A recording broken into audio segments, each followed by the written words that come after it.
రాష్ట్ర ఆర్థిక అభివృద్ధికి పెద్ద నగరాలు అవసరమన్నారు సీఎం జగన్. హైదరాబాద్ని కోల్పోవడంతో చాలా నష్టపోయామని, అందుకే విశాఖపట్నంపై ఎక్కువ ఫోకస్ చేస్తున్నామని స్పష్టం చేశారు. రాష్ట్ర విభజనతో ఏపీ తలసరి ఆదాయం తగ్గిపోయిందన్నారు. రాష్ట్రాన్ని అడ్డగోలుగా విభజించారని, ప్రత్యేక హోదా ఎండమావిగా కనిపిస్తోందని అభిప్రాయపడ్డారు సీఎం.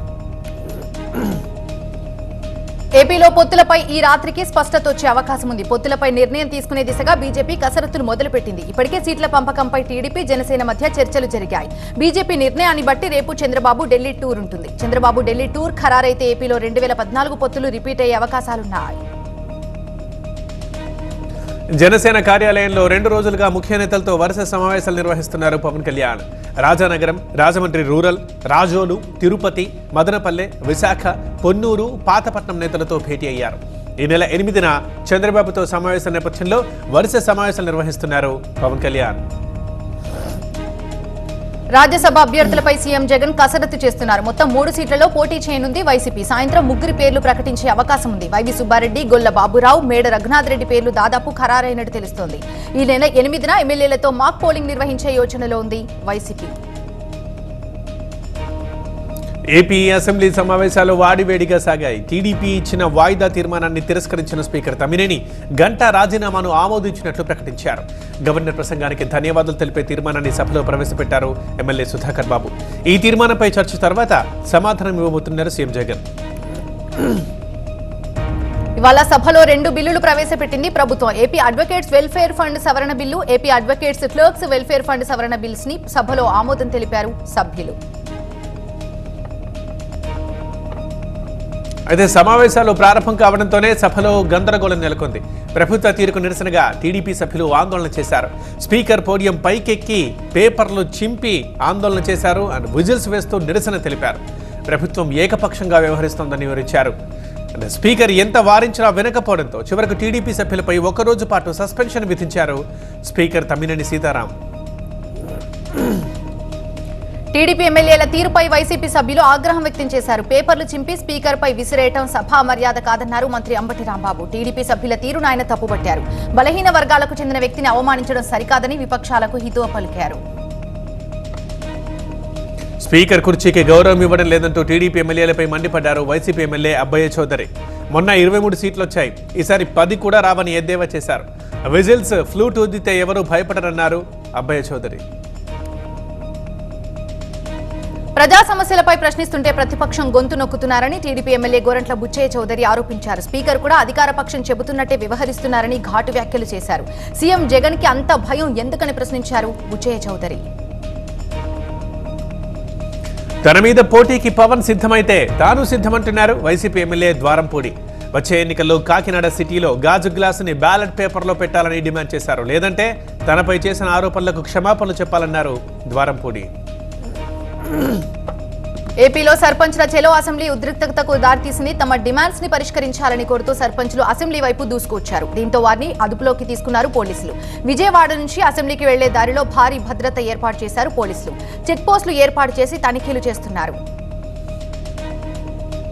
తనను తన పార్టీని టచ్ చేయడం నీ వల్ల కాదంటూ సీఎం రేవంత్ రెడ్డిపై హాట్ కామెంట్స్ చేశారు కేసీఆర్. తనను పార్టీని సీఎం ఇష్టం వచ్చినట్లు తిడుతున్నారని చెప్పారు. నీకన్నా హేమాహేమీల్నే ఎదుర్కొన్న చరిత్ర తమదన్నారు. కేసీఆర్ ఏనాడు వెనక్కి పోడు, ఉడత బెదిరింపులకు భయపడడన్నారు కేసీఆర్. తెలంగాణలో డబుల్ డిజిట్ బీజేపీ లక్ష్యమన్నారు బీజేపీ ఎంపీ బండి సంజయ్. 35% పైగా ఓట్లు వచ్చేలా ప్లాన్ చేస్తున్నామని చెప్పారు. ఇప్పటికే అన్ని వర్గాల ప్రజలను కలుస్తున్నామన్నారు. ఈసారి తెలంగాణలో బీజేపీని ప్రజలు ఆదరిస్తారని ధీమా వ్యక్తం చేశారు బండి సంజయ్. తెలంగాణ భవన్లో బీఆర్ఎస్ నేతలతో సమావేశమయ్యారు కేసీఆర్. ఈ నెల 13న నల్గొండలో బీఆర్ఎస్ బహిరంగ సభకు ప్లాన్ చేస్తున్నారు. కృష్ణా ప్రాజెక్టుల కోసం పోరాటం చేయాలని కేసీఆర్ పిలుపునిచ్చారు. తెలంగాణ హక్కుల్ని కాపాడుకోవడానికి ఎంతకైనా పోరాడాలని అన్నారు. ఎస్సీ వర్గీకరణకి కాంగ్రెస్ కట్టుబడి ఉందన్నారు మంత్రి దామోదర రాజనరసింహ. గత ప్రభుత్వం విస్మరించిన వర్గాలను తమ ప్రభుత్వం గుర్తించిందన్నారు. సుప్రీంకోర్టులో తమకు సానుకూలంగా తీర్పు వస్తుందని ఆశాభావం వ్యక్తం చేశారు మంత్రి. ఎల్లుండి నుంచి తెలంగాణ అసెంబ్లీ సమావేశాలు జరగనున్నాయి. ఇటు కాంగ్రెస్ అటు విపక్షాలు ఇందుకు సిద్ధమవుతున్నాయి.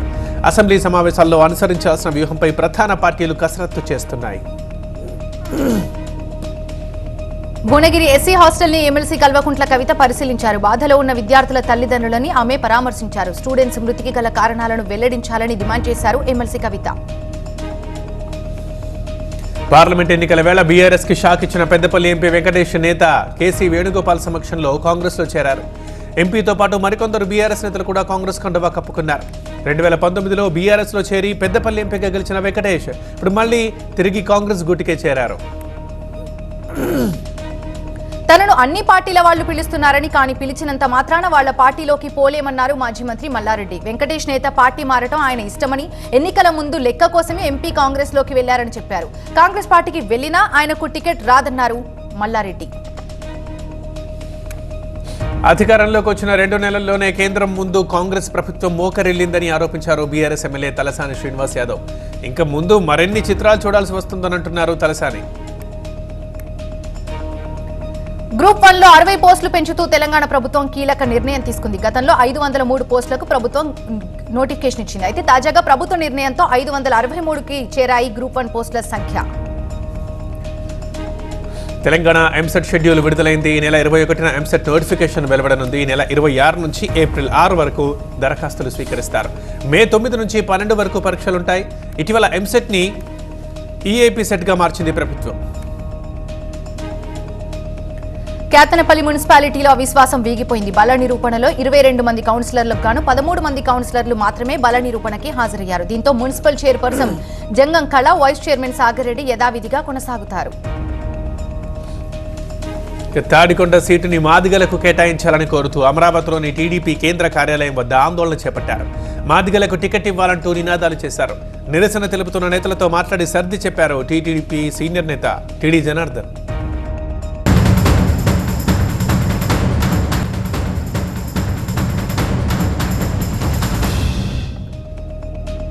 తమ సమస్యలు పరిష్కరించాలంటూ ప్రకాశం జిల్లా మార్కాపురం సబ్ కలెక్టర్ కార్యాలయం ఎదుట వెలిగొండ ప్రాజెక్టు నిర్వాసితులు ధర్నాకు దిగారు. ప్లకార్డ్స్ పట్టుకుని రైతు సంఘం నాయకులతో కలిసి నిరసన చేశారు.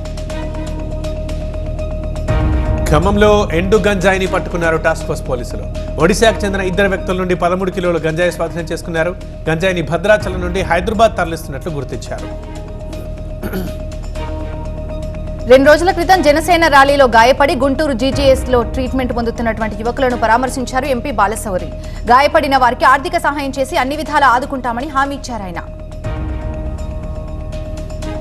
ఇళ్ల తాళాలు పగలగొట్టి చోరీలకు పాల్పడుతున్న ఒక పాత నేరస్తుని కేపీహెచ్బీ పోలీసులు అరెస్ట్ చేశారు. చిత్తూరు జిల్లాకు చెందిన సంజయ్ అడ్డగుట్ట హాస్టల్లో ఉంటూ చోరీలు చేస్తున్నాడు. నిందితుడి దగ్గర నుంచి 12 లక్షల విలువైన 20 తులాల బంగారాన్ని స్వాధీనం చేసుకున్నారు పోలీసులు. విజయవాడలో బీజేపీ లీగల్ సెల్ రాష్ట్ర స్థాయి సమావేశానికి పురంధేశ్వరి హాజరయ్యారు. 2 నెలల్లో ఎన్నికలు రాబోతున్నాయని, అంతా సిద్ధంగా ఉండాలని పిలుపునిచ్చారు. ఈసారి ఏపీలో బీజేపీకి మెరుగైన ఫలితాలు వస్తాయన్నారు పురంధేశ్వరి. బీసీ కులగణనపై కేబినెట్ లో రిజర్వేషన్ బిల్ పాస్ అయితే అసెంబ్లీలో చట్టబద్ధత తీసుకొస్తామన్నారు మంత్రి పొన్నం ప్రభాకర్. బీసీ కులగణన ఎలా చేయాలనేది మేధావులతో చర్చించి వెంటనే ప్రారంభిస్తామని తెలిపారు. సీఎం రేవంత్ రెడ్డిపై అనుచిత వ్యాఖ్యలు చేసిన బాల్క సుమన్పై రెచ్చిపోయారు మాజీ ఎంపీ సిరిసిల్ల రాజయ్య. సీఎంపై పిచ్చివాగుడు వాగితే నాలుక చీరేస్తామంటూ వార్నింగ్ ఇచ్చారు. ఓడిపోయినా ఇంకా అధికారంలో ఉన్నామనే భ్రమలో ఉండొద్దన్నారు రాజయ్య. బీఆర్ఎస్ నేతలు పిచ్చి మాటలు మాట్లాడుతున్నారని టీపీసీసీ ప్రధాన కార్యదర్శి అద్దంకి దయాకర్ విమర్శించారు. 4 కోట్ల మంది ప్రజలు చెప్పుతో కొట్టినా బీఆర్ఎస్ కి ఇంకా బుద్ధి రాలేదని ఆగ్రహం వ్యక్తం చేశారు అద్దంకి. కరీంనగర్ జిల్లా మానకొండూరులో ఆపరేషన్ బంటి ముగిసింది. రెస్క్యూ ఆపరేషన్ ఫలించింది. ఉదయం చెట్టెక్కి కూర్చున్న ఎలుగుబంటిని మత్తు ఇచ్చి సుమారు 8 గంటలకు పైగా రెస్క్యూ చేసి దాన్ని బంధించారు. ఎలుగుబంటిని బోన్లో బంధించడంతో స్థానికులంతా ఊపిరి పీల్చుకున్నారు. పశ్చిమ గోదావరి జిల్లా భీమవరం మావుళ్లమ్మకి ఇంద్రకిలాద్రి దుర్గమ్మ వారి సారె అందింది. ధర్మకర్తల మండలి సభ్యులు, అర్చకులు సంప్రదాయబద్ధంగా అమ్మవారికి సారెను సమర్పించారు. ఉత్తరప్రదేశ్లోని బాగ్పత్ కోర్టు కీలక తీర్పిచ్చింది. లక్ష గృహ మజార్ వివాదంపై హిందూ సంఘాలకు అనుకూలంగా కోర్టు తీర్పును వెలువరించింది. కృష్ణదర్జీ మహారాజ్ వాదనలు సమర్థిస్తూ పురాతన మట్టి మండపాన్ని మహాభారత కాలానికి చెందినటువంటి లక మండపంగా కోర్టు గుర్తించింది. ముస్లిం పక్షం పేర్కొన్నట్టు ఈ స్థలం దర్గా, శ్మశాన వాటిక అనే వాదనలని కోర్టు తోసిపుచ్చింది. మనీ లాండరింగ్ ఆరోపణలతో ఢిల్లీ సీఎం కేజ్రీవాల్ పర్సనల్ సెక్రటరీతో పాటు రాజ్యసభ ఎంపీకి చెందినటువంటి 20 ప్రాంతాల్లో ఈడీ ఏకకాలంలో సోదాలు చేస్తోంది. ఢిల్లీ, వారణాసి, చండీగఢ్లో తనిఖీలు నిర్వహిస్తున్నారు అధికారులు. ఉదయపూర్లో దొంగల ముఠాను అరెస్ట్ చేశారు పోలీసులు. 4గురిని అరెస్ట్ చేసి వారి దగ్గర నుంచి భారీగా సెల్ ఫోన్స్, ఆభరణాలను స్వాధీనం చేసుకున్నారు. ఈ గ్యాంగ్ లో ఇంకా ఎంతమంది ఉన్నారు, ఎక్కడెక్కడ చోరీ చేశారో ఆరా తీస్తున్నారు పోలీసులు. జార్ఖండ్ అసెంబ్లీలో బలపరీక్ష నిరూపించుకుని సత్తా చాటారు సీఎం చంపై సోరెన్. బలపరీక్షకు మద్దతు పలికిన ఎమ్మెల్యేలకు ఆయన ధన్యవాదాలు చెప్పారు. ఉత్తరాఖండ్ అసెంబ్లీలో ఉమ్మడి పౌరస్మృతి బిల్లుని ప్రవేశపెట్టారు. ఇప్పటికే ఈ బిల్లుని రాష్ట్ర కేబినెట్ ఆమోదించగా బిల్లు ఆమోదంపై సభ్యులు చర్చిస్తున్నారు.